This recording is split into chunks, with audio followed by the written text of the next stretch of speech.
The last episode of the first part of Jujutsu Kaisen Season 3 has been released, and it was absolute cinema. There you go, same here, absolute cinema. It was really a very good episode from an entertainment point of view. Here, it was wall-to-wall spectacle. There wasn't a single minute of downtime, not a single moment where you think, oh, that's not done very well, or oh, there's not much action, or oh, they didn't put in any effort. Here, every damn second, every damn frame, you're just like, this is unbelievably incredible. They hyped us up all season, but I thought the second to last episode was just average. Still well above genre standards, but I didn't like the direction. It wasn't poorly done, just not my preference. Still, they really spoiled us all season. Treat after treat after treat last episode, and they give us even more of a treat. There you go. What more can I say? What more can I say? We highlighted Yuta Okutsu, who gave us a masterclass. That's it. You tell me, yeah, but this guy, he's almost at Gojo's level, and I'm like, yeah. I mean, Gojo didn't give us a masterclass like that. That's it. Yes, I said it. Well, we've never seen Gojo fight at full strength. Here, Yuta, you can tell he's really going all out. So he's up against some really strong antagonists, some seriously tough opponents. Come back and ask me that question again. Post-scaling, that's it. I'm starting to do post-scaling in Jujutsu Kaisen. That means it's good. I'm really into it. I wonder if Gojo would have struggled. I think he would have struggled too. Because look, imagine he shows up with infinity, but the girl, she distorts space. So she can definitely get around it one way or another, because she can move his infinity somewhere else. You see what I mean? I don't know, but anyway, it's cool to see some high-level stuff.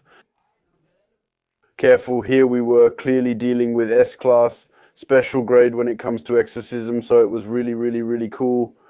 So against the insect, I didn't understand anything. I was like, wow, there's an insect curse coming back from the past to eat people, big fight and everything. Come on, let me give you a kiss. Actually, bam, reversal technique. You didn't get anything. You're like, wow, that's crazy. Then the naked girl shows up, drops the sky on your head. You're like, wait, but it actually works. And the other guy doing kamehamehas with his little tuft of hair, it makes no sense. What are we watching? I don't know what we're watching, but it was honestly awesome. Yeah, but luckily there's the anime adaptation, because back when it was just the manga, I didn't understand the naked girl's power. I can grab the sky like it's a piece of fabric, okay? Explain how that works. I think in the manga it's shown somewhat like Gojo's infinity. You know, when Gojo uses infinity, it kind of uses the panel layout, like there's a panel that gets distorted or something like that, so it's pretty abstract. It seemed like in the manga, when she did that, it was like turning the page or something, if I remember right. Here, it's a bit more concrete, we understand what's going on. And the power is cool, she can twist space however she wants. It's like Luffy's moves, it's like, you hit me with a punch, the big monster, what's his name? I forgot the name of Ruka. Ruka, something like that. He tries to punch her, but she twists space, so his punch hits his own face. Very cool. And the other one, he has a very simple but effective power. He shoots laser beams and they're really powerful. You have to manage to dodge them. He can change their shape, their size, their power. Very cool. When you mix the three, it makes for an epic battle. That's it. The fights are almost like DBZ in terms of scale. I mean, obviously not in terms of how they play out, but reading the manga, you don't realize how large scale the fights are. It's like they're destroying a city. It's very cool. They're getting thrown through buildings and everything, and it's really well done. You don't get bored because you have to look everywhere, which is a credit to Jujutsu Kaisen, even in the manga. It really makes great use of the environment. The action is different depending on the environment. That's not always the case in shonen, the big classics, I have to say.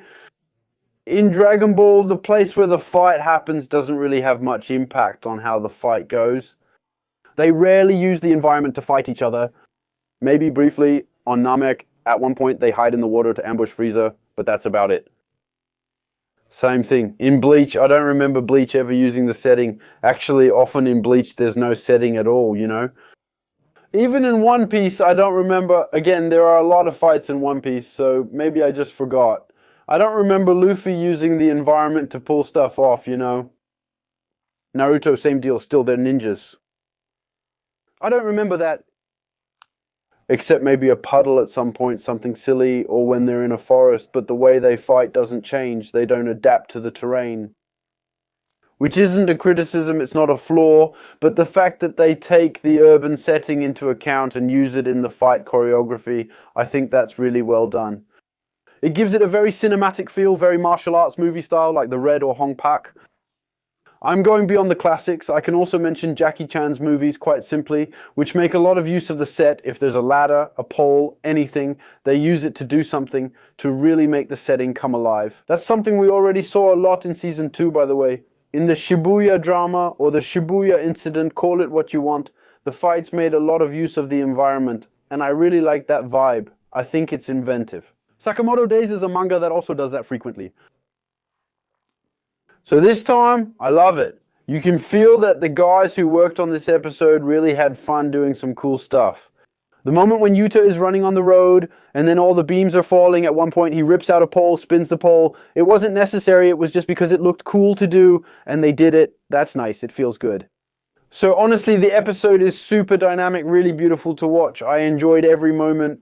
So now some people will say, yeah, but it's all flash, it's just animation. What's it actually saying? Well, the episode does have something to say. Obviously, the strong point of the episode isn't the story. Like I said, when it comes to the fights, the choreography, the way the battles are staged, it's pretty original. On the other hand, the core of the fight is relatively classic. That is to say that... So it's a pretty Japanese approach to fighting.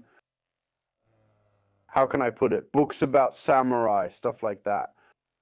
And actually, the fight itself... Fighting, just for the sake of fighting, it's not crazy. It's about a philosophy. Like, for example, the guy who really embodies that is the guy with the top knot. I forgot his name. The guy with the top knot, well, he actually accepted the hand he was dealt because in his time, he was bored, he wanted a real fight. He lived only for that. That was his goal. I want a real fight where I give it my all, even if I lose. I want to eat well. That's his philosophy. They clash over their fighting philosophies. That's the story. You've got the guy with the quiff who's really in it for the pleasure, for the love of the game, who wants a real fight to give some meaning to his existence. Yuta fights for others because he wants to protect as many people as possible, especially those he loves. You've got the girl who mainly wants to fight to prove that she exists, in a way. Because apparently, in her story, she was looked down on. She didn't even have a name or something like that.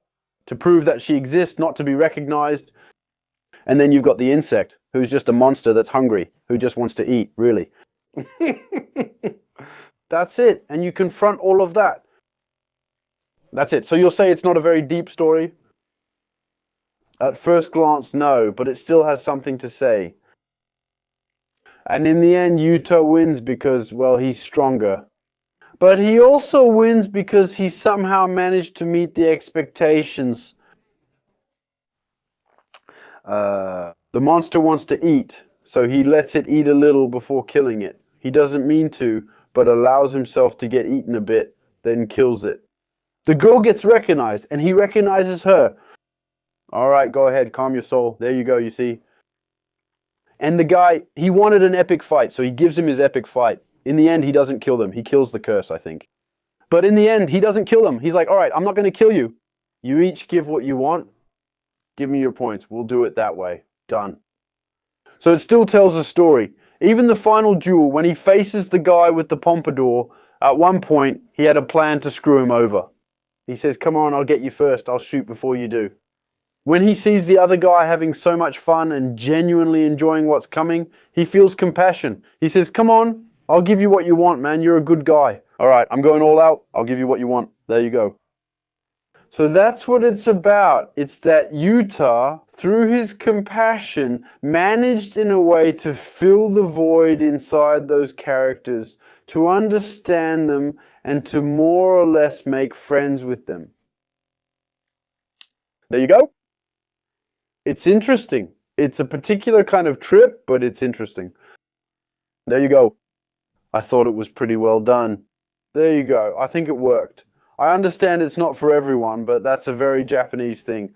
The whole vibe of, well, come on for the love of the game. You know, like you choose your path and you stick to it. But in the West, you need something bigger than yourself, you know? You need someone like Luke Skywalker to defeat the Empire. Not just because they killed his family, but because he wants peace. He doesn't fight just to test his strength as a Jedi, because that approach doesn't work. I'll take a crappy example. Even Frodo, he doesn't go throw the ring just because. He goes because he believes in something. Here, it's not like that. Here, it's my path. I want to follow it to the very end and screw you all. It's actually a very selfish thing.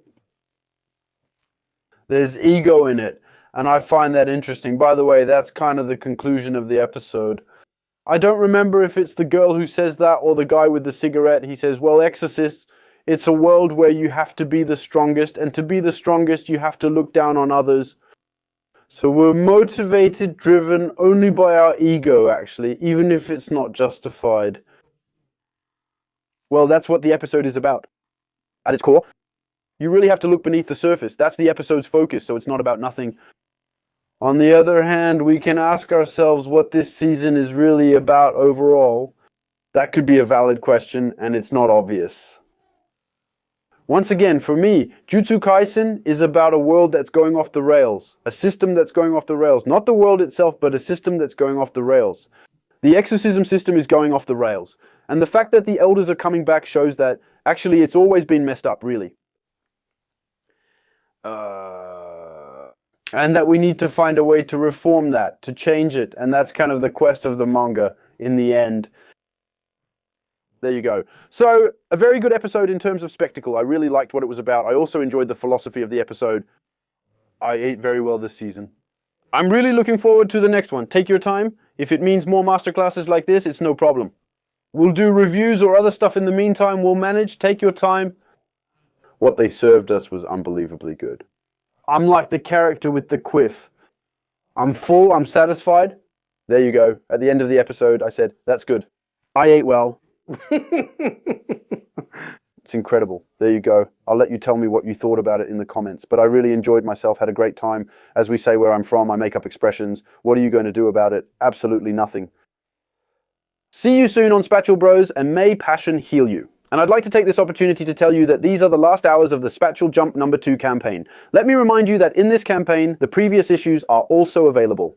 So, go to the description, go to Ulule and pre-order your volume. After that, there won't be any extension. So go now, because after that, there won't be any more. That's it. Go ahead. See you soon.